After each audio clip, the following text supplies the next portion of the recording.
Things are being thrown. There's no room for this in the sport. There's no room for the Davis brothers to be in the building tonight. The police escorted them out. You saw. Shit happen all the time. Should be happening. Hey, Mark, I'm all right. wait, No. We got that fight coming up. You gotta beat it, bro. You got that fight coming up. What was supposed to be a routine media stop before a packed boxing schedule turned into a viral explosion. Gervonta Tank Davis and Jake Paul ran into each other right on the Vegas Strip, and it ended with Jake Paul landing a punch straight to Tank's face. Yes, you heard that right. Jake Paul, the YouTuber turned boxer, just made the boldest move of his career by taking a swing at one of the most feared fighters in the sport. The shocking moment happened inside a private media room at a luxury Vegas hotel, where both were booked for separate interviews.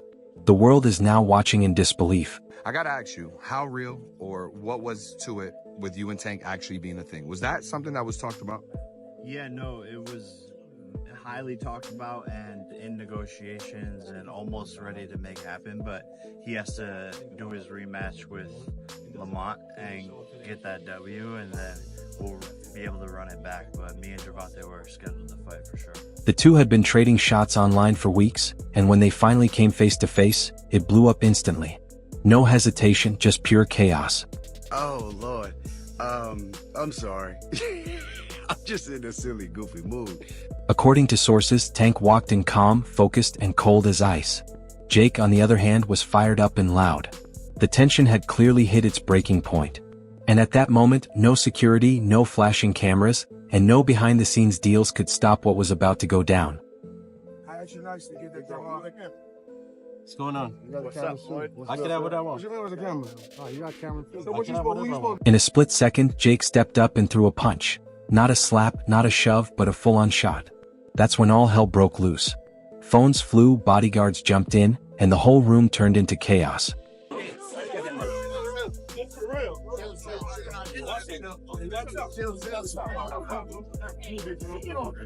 Now, everyone's asking the same thing.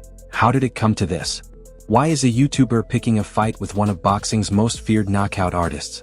And why would Jake risk it all, especially now with so much on the line? Yeah, no, we're working on it behind the scenes to make that happen, and obviously that's a fight where the fans are gonna win, and it's gonna be the biggest event of the year. We're working on it, but it'd be an exhibition most likely. The answer's simple. This fight isn't just about the money, it's personal. Jake Paul's tired of being seen as an outsider, a gimmick, a sideshow. He's already taken down former UFC champions and knocked out pro athletes, but critics still throw the same line at him. Fight a real boxer. Jake, what do you think of Jake? Clown. Yeah. He's a clown. Would you look at it as a joke if your team was like, yo, we want you to fight Jake Paul? Would you be like, come on, man? I laugh at him. Like, you want me to fight him? You think it'll ever come to the point where you're going to mix into, I mean, you're obviously doing the real shit, but will it ever mix into the point where the money's big enough? Yeah, for would you ever to do a take... fight like that? I feel as though in my career I can't do that right now. Gervonta Davis is that real boxer, the gold standard of knockout power in today's game. He's a pound-for-pound force with insane speed, sharp skills, and a highlight reel that gives fight fans goosebumps. Tank Davis. Bad dude. See, what I like about Tank is Tank brings something different. You know, back in the days, everybody had something. Muhammad Ali was a mover boxer, George was a puncher, Ernest Shavers was a puncher. Everybody had something they brought to the table. Larry Holmes had a jab. Mike Weaver had overhand right. You know what I'm saying? Everybody has something. That division now is full, and Tank having to be the knockout guy of the division. He the one with the main knockout power. Garcia has it too, but Tank got that real knockout power that, like, if Tank hit one of them clean, usually they gonna have a problem. So it's like, I like Tank. Every now and then, I think when he knows he can beat somebody, he probably don't lock in as hard, but I think when they bring challenges, he locks in. Yeah, he fights to the level of competition. Yeah, He's doing that a lot. And he got to be careful of that. 2 fights ago, he was really doing that. You feel me? So you got to be careful of that, because if you come in and think somebody is not at your level and you underestimate them, it can get you beat. So that's the only thing I think you got to be careful of. Other than that, Tank is a really good fighter. So when Tank called out Jake after all the Tyson drama and made it personal, Jake didn't brush it off. He took it seriously. And now here we are. Who were you going to call out? What was the plan originally? I think he was here. He came in my locker room. Shakur Stevenson? He wasn't in my locker room. Jake Paul? Next question. Man, god damn, that's not the Gervonta I know. But this punch was different. This wasn't hype, it wasn't some WWE-style promo stunt. It was raw, violent, and dangerous, the kind of moment that could throw everything off track. And here's what makes it even worse. This wasn't supposed to happen. Both fighters had already signed on for a massive exhibition bout this November, the kind of high-stakes, money-driven event that Floyd Mayweather turned into an art form. Canelo, obviously, didn't materialize. Was the next one Tank? Yeah. Yeah, I mean, that was on the 1 yard line as well, but he has to rematch, Lamont Roach. He wants to get that back. And then we'll be back in discussions with Mr. Gervonta. But, man, this is the nature of boxing. You have massive fights on the 1 yard line and things just fall through. As you're watching it, like, he was a gigantic favorite, and this is on the heels of the Canelo thing. Are you like, what the fuck is going on here? I don't know, though, because I never really thought Tank was that good. It would just take the right fighter to pick him apart, to be honest. Someone who had high activity and wasn't afraid of his power. So I always saw so many holes in his game. So to me, it wasn't that surprising that someone finally gave him some good work. If you do fight, what weight would it be at? 195. Oh, wow. So he would go all the way from 40 to 95? Yeah, I mean, it would be an exhibition. Okay. And so what does that mean? Is that 3-minute rounds? Yeah, 10 3-minute rounds. And when you say exhibition, like, what are the restrictions on that? No restrictions, just the fact that, like, we couldn't actually get it professionally sanctioned. Okay. Is that still of interest to you? Like, if he wins the rematch and you beat Julio, is that of great interest to you later this year? It was meant to be more show than fight. A big Netflix event built for views and millions in revenue. Jake versus Tank was supposed to be a crossover moneymaker, not a real grudge match. Jake Paul and Tank get into a heated altercation in the street. Things escalated quickly with Paul throwing hands. Who you got if they step in the ring? But now this isn't just about money, it's personal. The stakes have completely changed. Gervonta Davis is in a tough spot. He's still facing the backlash from his controversial draw with Lamont Roach, and that rematch in August is hanging over him like a dark cloud. In that fight, Tank didn't just look off, he looked distracted, sloppy, and vulnerable. When he fought Lamont, it was like he was there, but he wasn't like there for real. Like when you watch all the other fights, you can see like his eyes just look different. When he walked into the ring with Lamont, it was just like, yeah, it's cool. Yeah, because you heard in the press conferences, he was just saying he was just real irritated. He didn't really seem like he just felt like I think he just trained just to get by. I think he trained to just do 12 rounds. You know what I mean? The Tink that I know, the kid that you punch him in the face, he go crazy. Yeah. You know what I mean? Or if I'm down on the scorecards, I'm gonna go out and go get it. I didn't see it that fight, and I understand it too. When us as fighters, when you get to a certain point in life, sometimes you just don't want to do it. And Roach? He came to win. That 9th round knockdown, later waved off, set the boxing world on fire. Critics claimed Tank got exposed, Roach insisted he was robbed, and fans started saying Tank had lost his edge. Oh, and that right, McDavis took off some of the steam of the punch, but still, Rose leaning back and he took a knee. He took a knee. What is he doing? He forgot his... It's gotta be about what? Yeah, this time, but he took a knee. He's got to count. You take a knee like that, I don't fucking not that. All right? Now Tank finds himself caught between two battles. One with Roach, who's hungry for revenge, and another with Jake Paul, who's trying to flip the script on his own name. And here's the problem. Tank seems way too focused on Jake. But Jake Paul isn't Lamont Roach. He's not a ranked contender. He's not in this for titles. He's in it for attention, headlines, and disruption.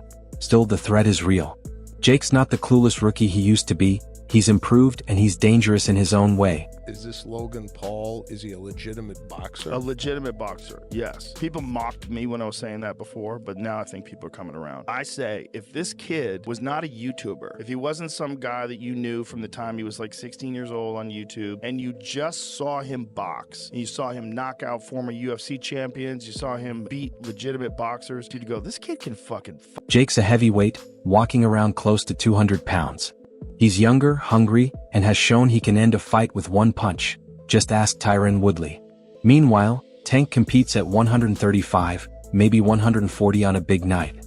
The size difference here isn't just a mismatch, it's dangerous. This isn't a fair fight. It's risky. It's reckless.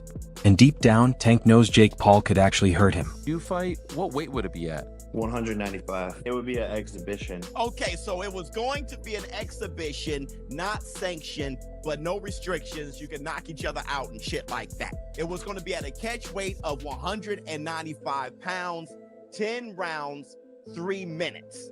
I've been trying to figure this out. Why was I a Tank hater for wanting to see Tank go up 5 pounds to get some smoke with like Teofimo Lopez or something? I just wanted to see him go up 5 pounds and fight Teofimo Lopez. And all of you were saying, you want Tank hurt, Showbiz. You a hater. You want him hurt. Then I'm convinced, okay, he's too small, but he can fight Jake at 195? A loss to Jake Paul wouldn't just sting, it would crush Tank's image. Compared to that, the controversial Roach draw would look like a minor setback. His reputation would take a massive hit, and for someone already dealing with critics, legal issues, and public pressure, it could be the breaking point. That's why this Vegas punch is way more dangerous than it seems, because now Jake has the spotlight. Jake has the momentum. Everyone's talking about his punch, not Tank's power. And Floyd Mayweather? He's watching it all unfold with a smirk.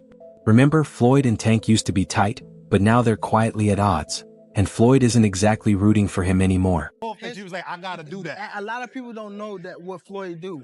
He said. So you feel like it was a sub, like he was subbing you, like, oh, like he was going at me. He was going at me, and Yeah. I knew for sure he was going at me. That's why I went at him. There's no reason for me to go at Floyd. Yeah, that's what I was thinking. Cause it's weird. I feel like y'all got, I would say love, hate, but it's been like the last interview you showed them love. This week it was whatever. But is that sometimes like, you know, is it just like big bro, little bro seeing things different, or what is it to you? No, Floyd don't never. He felt as though I'm at that point where as though I passed him.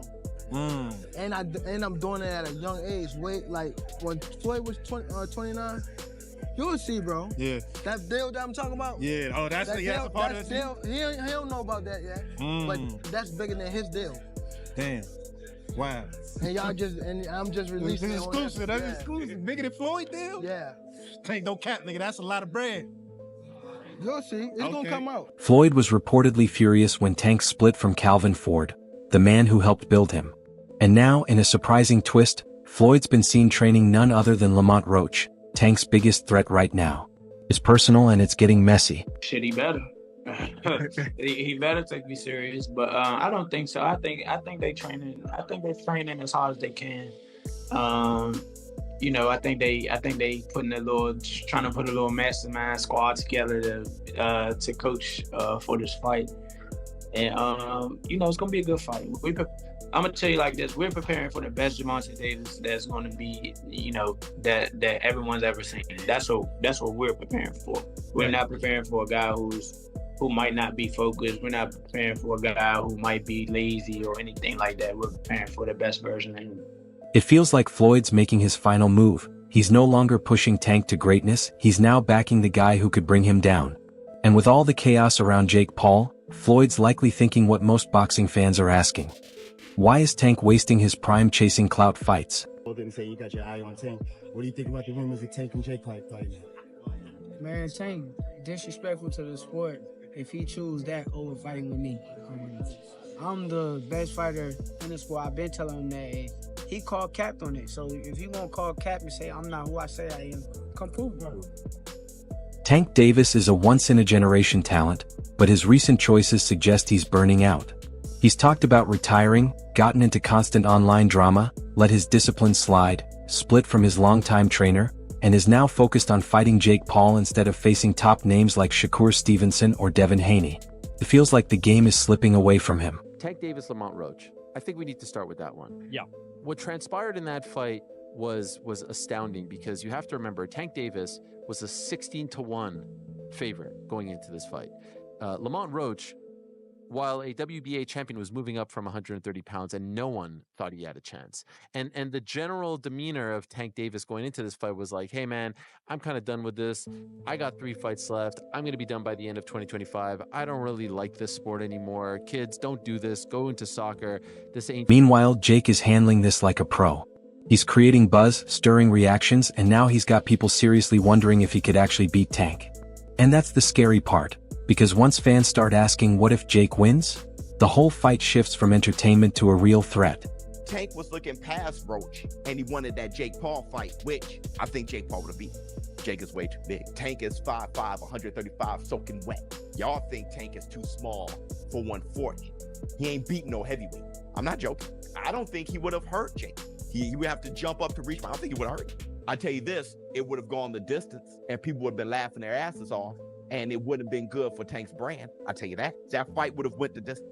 Soon as 5'5" Tank is looking at a 6'2", 6'3" Jake Paul, y'all would have been like, wait a second. And Jake Paul be on spread out paws with that arm out and stepping back. And bro, I'm telling you, bro. I'm telling you. But that's a cat. Fine. We'll never get to fight anyway. So we'll never know. And the worst part? Jake knows it. He knows Tank is distracted. He knows the size difference gives him an edge, and now he knows exactly how to get under Tank's skin. Right now, this is not the kind of fight Tank Davis should be taking. This might be the worst thing that ever happened in the history of humanity. Jake Paul is set to fight Gervonta Tank Davis in November. This is ridiculous. First of all, Tank, I know you're known for not taking the hardest fights, but you at least fight actual boxers. What are you doing? You know, besides getting that bag. Second, Jake, why are you doing this? You're a bad person. Let's ignore the fact that I have personally watched this man rob a P.F. Chang's. Let's talk about his refusal to fight real boxers. He gets criticized for refusing to fight real boxers, so he fights Mike Tyson, a 60-year-old boxer. He gets criticized for fighting a 60-year-old boxer, so he fights a current championship boxer who is literally 100 pounds lighter than him. Tank Davis is a lightweight, 135 pounds. Jake Paul is a cruiserweight, 235 pounds. You're never beating this fraud allegation, Jake, so why are you doing this?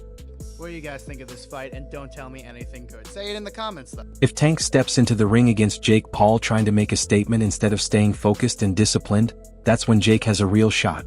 And let's be honest, if Jake lands clean, Tank could be out cold. Tank's super skilled, even though he's smaller than Jake. It's like you with Mayweather. When you beat Mayweather, you were way bigger than Mayweather. That's why you won. First person to beat him in history, and he still didn't pay me. Allegedly, in my opinion. Fuck off. It's crazy how fast things have turned. This was meant to be Tank's big moment. His comeback after the Roach fight, his return to dominance, his version of the Mayweather playbook. But instead, it's spiraling out of control. What just happened in Vegas showed this isn't for show anymore. This is real. Jake Paul and Gervonta Davis genuinely can't stand each other, and that tension is building into something dangerous. If it keeps going like this, it won't just be a fight. It could destroy everything Tank's worked for, including his legacy. Gervonta Davis is one of, if not the best, biggest names at 135 pounds, and is an active in his prime fighter. I don't want to hear the similar to Floyd and Logan thing, because at that point, Floyd was retired. Floyd had done all he needed to do in the sport. Tank is still in his prime, still has multiple high-level opponents that he needs to fight. And you can say, oh, you know, the Jake would be a one-off. Side quest. That's fine, but that just tells me that Tank doesn't care about being a high-level champion in the sport anymore. It tells me that he's done competitively in the sport. If he takes a fight with Jake Paul, it tells me he's done. And that's unfortunate. Yeah, Tank has been talking about retirement. If he goes this route, it's almost certain. Like, it's pack it up. That's a wrap for today's video. If you enjoyed it, make sure to hit like, subscribe, and tap the bell icon so you never miss what's coming next. Drop your thoughts in the comments and stay tuned. We'll see you in the next one.